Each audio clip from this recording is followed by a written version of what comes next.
responsibility was project leader or the senior project engineer. We began to work on the design of a microchip that, when it was completed, was 0.75 millimeters in diameter, 7 millimeters long. It was the size of 1/4 of a grain of rice. Again, I want to say that I was not a Christian and there were no Christians there. They said they wanted this to have a power source and be able to emit a signal. And they told us they wanted us to use lithium as a battery source. Lithium's used in watch batteries, it's used in heart pacemaker batteries, it's used in a lot of places. I designed into this microchip a little charging circuit that would charge that battery. This sounds like a lot of technical things coming together, but if you'll bear with me 1 minute, you'll see what God has laid out about this microchip. When we discovered that we needed to be able to charge that battery, I needed a temperature change, a change in temperature to cause current to flow through that little charging circuit that would charge the battery. So we began to investigate and find out where in the body does the temperature change the most rapidly. We spent over $1 million in taxpayer money, and when the results came back, there was a lot of information. We divided it up amongst 3 teams and then came back together with that information. It was determined that there were 2 places in the body that were ideal for the microchip. One was just below the hairline on the forehead. Every mother checks their child's temperature right here. So we could have paid the mothers $1 million and saved I never saw a mother check their child's temperature on their ankle. Always right here. The other place was the hand, the right hand preferred, because most people are right-handed. This didn't bother me, and it didn't bother anybody else on the team. The hand seemed a good place. Nobody wanted it here. And so the design work, everything was completed. The microchip was done. You are seeing it now on some of the Discovery Channel presentations. There are people who have received it already. It is real. It's not something that's coming way down the road. They gave me a Bible. They told me not to read the book of Revelation. They said the book of Revelation is too hard to understand. So I waited, and I didn't read the book of Revelation for quite some time. Then one day I came to Revelation 13, verse 16. And he causes all, both small and great, rich and poor, free and bond, to receive a mark in their right hand or in their forehead. I didn't like what I saw. I went back and looked up the word mark. I went to the Strong's Concordance, and I found that John had used 3 words for the word mark. Charagma, Charicature, and Charax. That was from the Greek.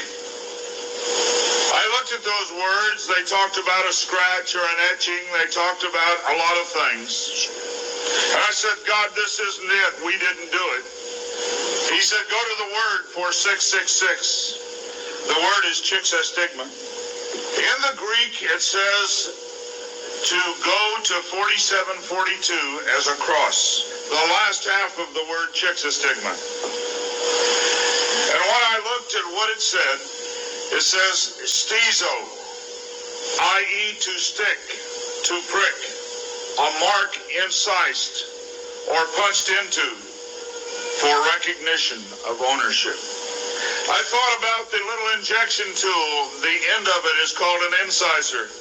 I began to weep and I began to cry, and I said, oh God, what have we done?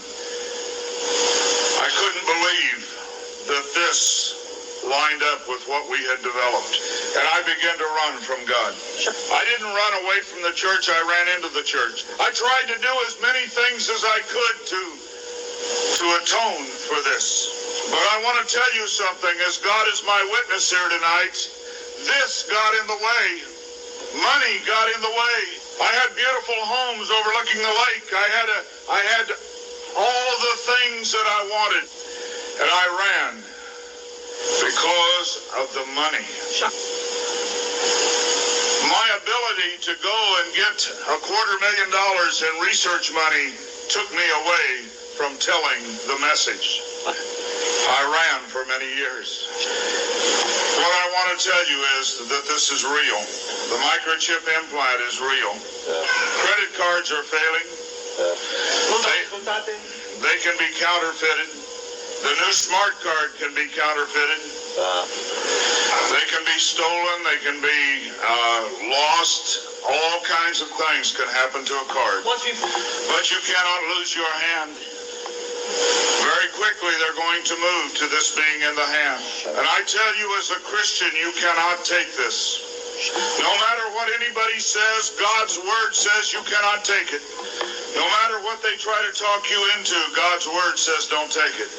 In Revelation 14, verse 9, and the third angel followed them, saying with a loud voice, if any man worship the beast in his image, and receive his mark in his forehead or in his hand, the same shall drink of the wine of the wrath of God, which is poured out without mixture into the cup of his indignation, and he shall be tormented with fire and brimstone in the presence of the holy angels and in the presence of the Lamb.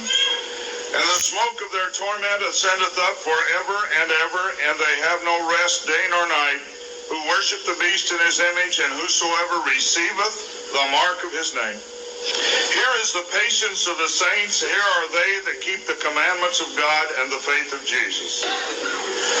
It's very simple. God's word says do not take it. Today there have been over 15,000 babies that have been given the positive identification, the microchip. Many companies are using the microchip as identification in their top-level employees. The Immigration Naturalization Service has a better passport, the human hand. So many of these things are all around us. We talk about the signs of the New World Order. God has spelled out in His Word just exactly what's going on today in the New World Order. Satan desires to have a one-world government. From the time he fell, he said, I want a one-world government. He wants to replace God. And so we see a government put together by men, a one-world government. The signs of the times are all around us. Shalom. First off, we give all praises, honor, and glory to Yahweh.